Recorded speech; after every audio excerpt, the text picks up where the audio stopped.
Why my topic? The cost of courage. I was on a Zoom call discussing the topic of courage. This inspired my thought to coin the expression, the cost of courage. I ran it by friends and family. Some were intrigued, some were taken back. I took this as a nod that the topic was timely to our current climate. What is courage? Many definitions, but I chose this one. It is a spiritual quality that enables one to remain poised and centered in God amidst great difficulties and danger.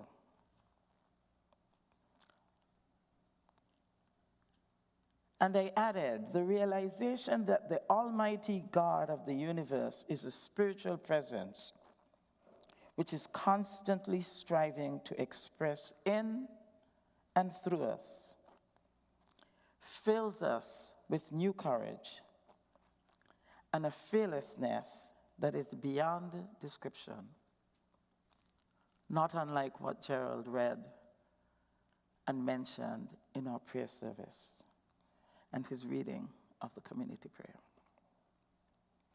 In the words of Mark Twain, courage is resistance to fear, mastery of fear, not absence of fear. Psalms 31:24 tells us, "Be strong and let your heart take courage." Be strong and let your heart take courage. There are many biblical examples of courage. I will share three. I will start with Isaiah. Much of the same political, social, moral, and religious evils existed in Judah as existed in Israel, and some may say exist today. In that time, under the reign of Uzziah, the masses had no realization how far short they had fallen from the ideals preached by the great spiritual teachers of their time. The times demanded a man of vast spiritual insight and the courage to drive his message home. Such a man was Isaiah. He signified understanding of the truth that deliverance, abundant supply, spirituality, and all other forms of good come to man through the Christ, his higher self, or spiritual I am, or as we say in unity in prayer, God is, I am. Isaiah 41:10 reads, "So do not fear, for I am with you. Do not be dismayed, for I am your God. I will strengthen you and help you. I will uphold you with my righteous right hand." This verse encourages us to rest in the knowledge that God's help is ever present, even when life feels overwhelming. "Fear not, for I am with you," offers us divine reassurance in times of tribulation. Echoing this sentiment from a secular perspective, Eleanor Roosevelt once remarked, "You gain strength, courage, and confidence by every experience in which you really stop and look fear in the face," as many of us have done. Jeremiah's courage When we are in the Jeremiah state of consciousness and aware of a definite call from the Lord, all of our timidity vanishes. And we are courageous in testifying to spiritual reality. Jeremiah had a twofold mission: to destroy error and to establish truth. In our Unity Translation, destroying error is denials, and establishing truth is our affirmations. How we affirm the presence and the power of God. Imagine being called to stand up and speak the truth, even when no one wants to hear it. That's exactly what Jeremiah faced.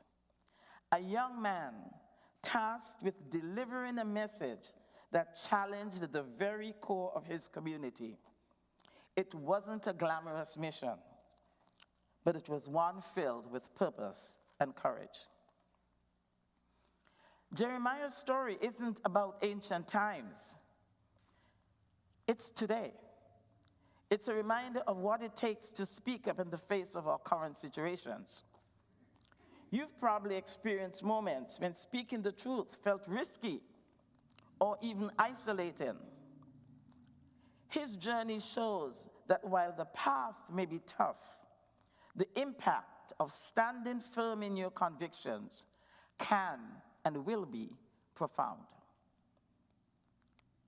Jeremiah 1:17, now stand with courage and tell the people exactly what I command.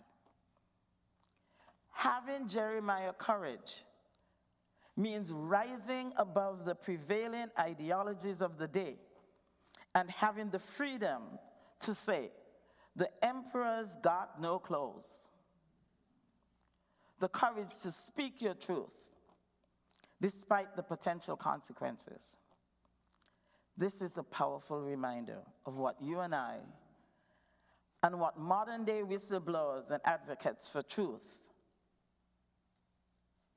can draw courage from with their unwavering trust in God. Then there's Esther's courage. When we are determined to follow our higher leading, as Esther was, we are willing to let results be what they may. Esther's call to courage was taking action. And she had all the money that she wanted. She didn't need to. So money isn't the answer. The crux of Esther's call to courage was recognizing that her royal status was intricately linked to the welfare of her people. And she would share her wealth. It is a beautiful story about holding to spiritual principles in the face of pressures to give in to worldly realities. Esther 4:14, and I'll only read a portion of it to 16, said, so will I go unto the king, and if I perish, I perish. When the choice is made and spiritual love triumph, nothing stops our courage. Nothing stops our courage. We have to, and we have the courage to, do whatever is before us. Esther went to the king's presence with that courage to plead her case. Esther's call to courage may represent a modern day analogy, again, of a whistleblower choosing to expose corrupt practices or someone speaking out about political injustice, whatever it is. The decision isn't easy, but it is significant. So as I did some of this research, as I love research, went back into some of the principles of unity and other things. This book was written in 1949. So I'm going to read a story from this book and bring it forward to today. This book was written by Charles Fillmore. It's called Atom Smashing Power of Mind. In his book, he illustrates courage with this story. about his friend who lived in a large American city, an executive of a manufacturing corporation, who doted on standing at a bar with a group of his associates. After everyone ordered liquor in one form or another, he called out so everyone could hear his order, and his order was buttermilk. His friends joked about his seemingly tame choice for years. For him, it was testifying for the Lord and thankful for the opportunity. He said that first one and then another one of his friends asked him privately how he had the nerve to always turn down the drinks. He told them that he stands in the strength of the Lord and that it is not a problem, to which many admitted wishing they had as much backbone as he did. He felt that his courage gave him the opportunity to demonstrate the practical use of the word truth. Charles Fillmore reminds us in this book that the mind of man is built on truth, and the clearer man's understanding of the truth is the more substantial his mind becomes and links truth with courage. I fast forward that 20 years later, and I remember a story my husband told me when we met. His story was chocolate milk. When he and his classmates went out for drinks, being a non-drinker, he'd order chocolate milk. One of his classmates got so irritated with him that he challenged him to drink a bottle of milk for each drink he ordered. John said he was even threatened by this friend who said he would whip him if he didn't accept the challenge. John was proud of his challenge. He dragged his friend under the table with his chocolate milk. Other friends had to take this bully home drunk. In John's words, and I quote, "I was proud that I had the courage to hold to my principles despite my trips to the bathroom when I got home." Next day he said, and if many of you know John, he's very funny. Next day John said he was the butt of jokes and derision. Later his classmates thought that he was courageous and bold to hold up under the pressure, making future happy hours no longer an issue. That takes me to my dad's story. A story myself or my family hadn't told. You know, some of us have family stories and secrets and you sweep them under because they were painful. I've decided more and more to unearth a lot of those stories, like my own, which I have shared up here many times. Today it's my dad's turn. And I call it Courage or Life Happens Through Us. It may seem that we are innocent bystanders and that life happens to us, but it only appears that way. Life happens through us in the form of courage when we live the truth we know. Unity principle number 5 says, and I quote, "Knowing and understanding the laws of life, also called truth, are not enough. A person must also live the truth that he or she knows, simply expressing God." At the front, we have handouts with our 5 principles. That's the 5th one. Emily Cady, in Lessons in Truth, writes, "Oh, for more men who have the courage to abandon themselves utterly to infinite will. Men who dare let go every human being for guidance and seek the Christ within themselves. Let the manifestation be what he wills. Don Miguel Ruiz says, in the Four Agreements, everything in existence is a manifestation of the one living being we call God. Everything is God. We know every man is a golden link in the chain of good, for all men are God in manifestation, awaiting that opportunity given by man himself to serve the divine plan of his life. And with that, I invite you to meet my stepfather, who's the only father I know, Victor Nathaniel Jones. The father who raised me, and I'm proud to call him Daddy. This is an abbreviation version of his story, and I dedicate this to him. His story demonstrates the cost of courage in many ways. It occurred over 55 years ago on the twin islands of St. Kitts and Nevis. My birthplace is St. Kitts.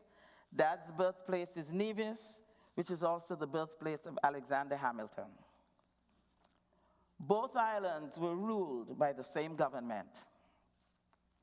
During this period, the political climate was at a crossroad, not unlike our political climate today. The birth of a new party poised to challenge the current party that was in power for years following the departure of the British. My dad, a non-politician, was doing what he does best, teaching mathematics and supporting student success. With a flair of humor, he also was very funny, as he loved his work as a teacher. As headmaster of the grammar school, he was responsible for its spacious venue, which had a history of hosting many different types of events. So when Dad received a request to hold an event at the school, he granted the request.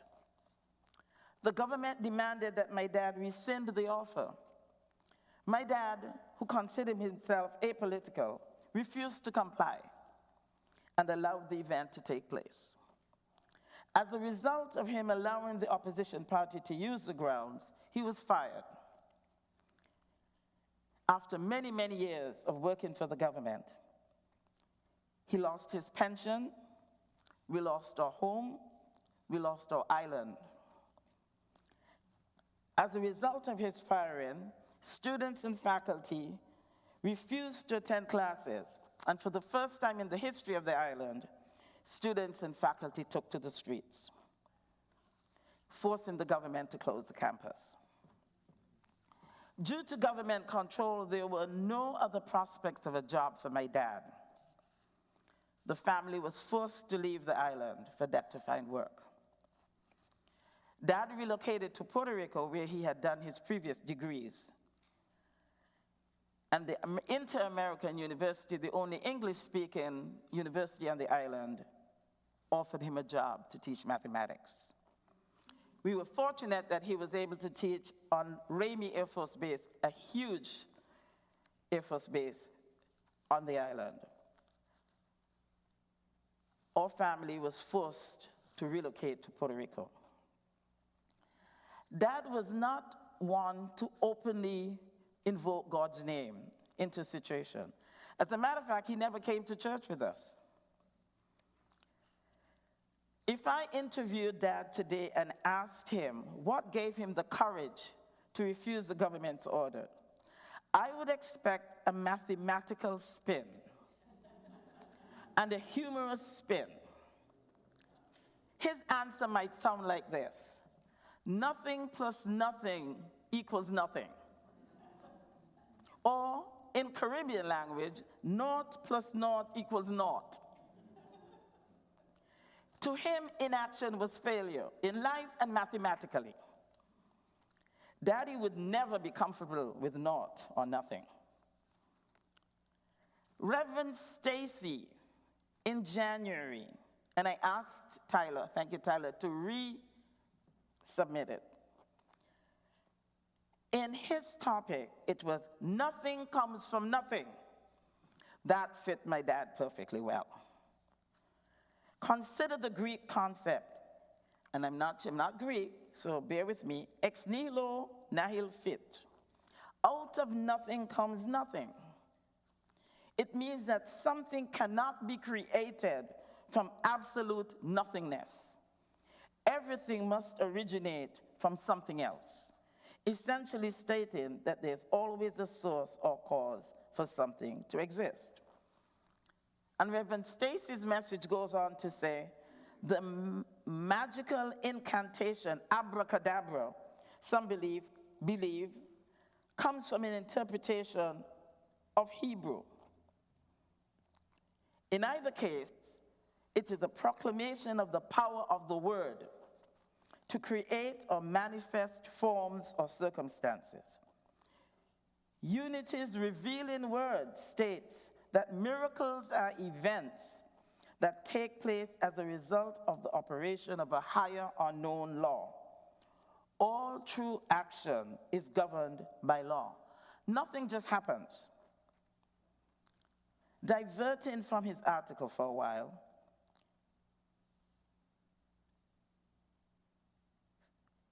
Charles Fillmore said, "We are the offspring of God, and our words have power." Think of it, folks. Our words, the words we say, have power. And we have ample evidence today. Florence Scoville Shinn states, "Courage contains genius and magic, hence abracadabra." That sounds like my dad in his profound wisdom and his standing up to the government. Congressman John Lewis believed it. "Do not fear failure, but call failure good." Dad got himself into some really good trouble. Emily Cady believed it. In Lessons in Truth, she states, "Such courage might possibly mean, and probably would mean at first, a seeming failure, a going down from some apparent success that had been in the past. But the going down would only mean a mighty coming up." And that's exactly what happened to my family. We have blessed and thanked that government 1,000,000 times over, because we have come up. Psalm 31:24 says, "Be strong and let your heart take courage, all who wait for the Lord."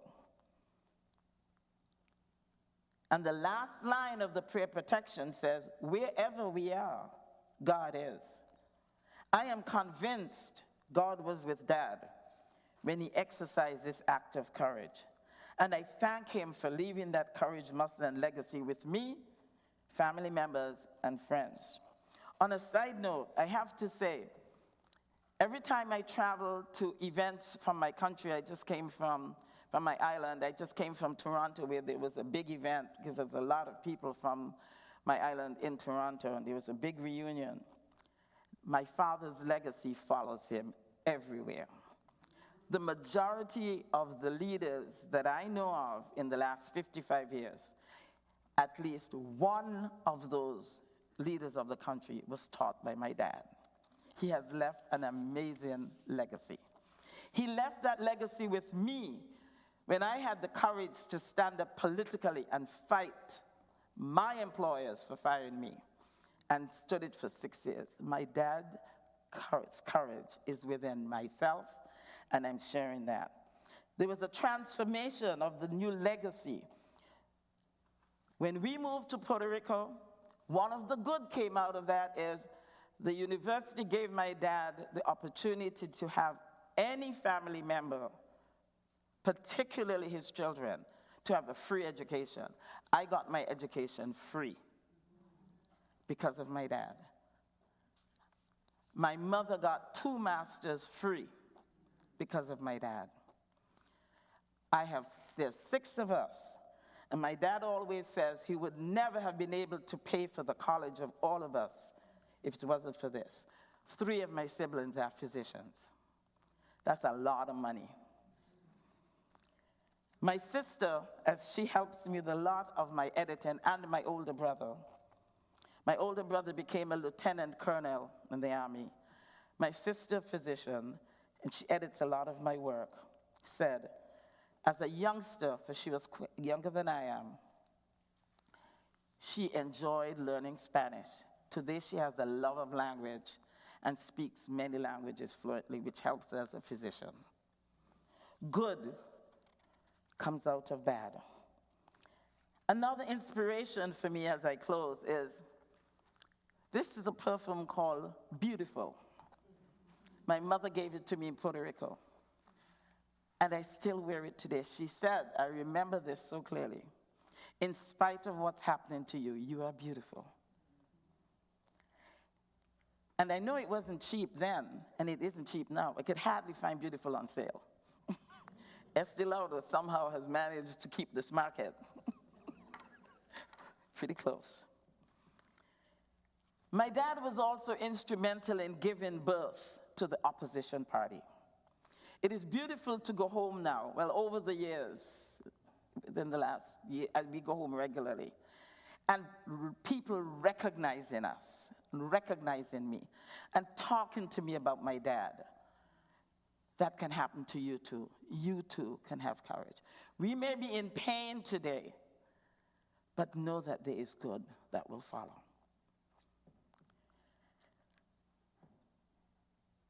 I ended today, folks, as I started, with appreciation. May our souls be unwavering in the face of challenges. We are bearing witness today. Friends, know that God is the source of our strength. His wisdom and understanding will navigate our GPS along our journey to choose courage. Wherever we see, feel, or witness danger or injustice, let us be reminded of how the courage stories of prophets and others, like my family, your friends, can and will inspire you to stand up and act. Do something. Nothing from nothing leaves nothing. I pray your actions of courage is similarly encouraging to others. Secure in God, choose, my friends, to acknowledge the courage within you to act. Let us align our spiritual strength in this moment of prayer and beyond. Let us persist, move forward, and with courage. And with that, we have the offertory affirmation and special music. And a blessing.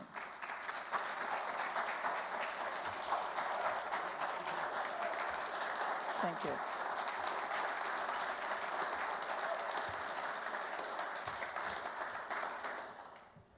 We're going to put up our blessing to offer the prayer together.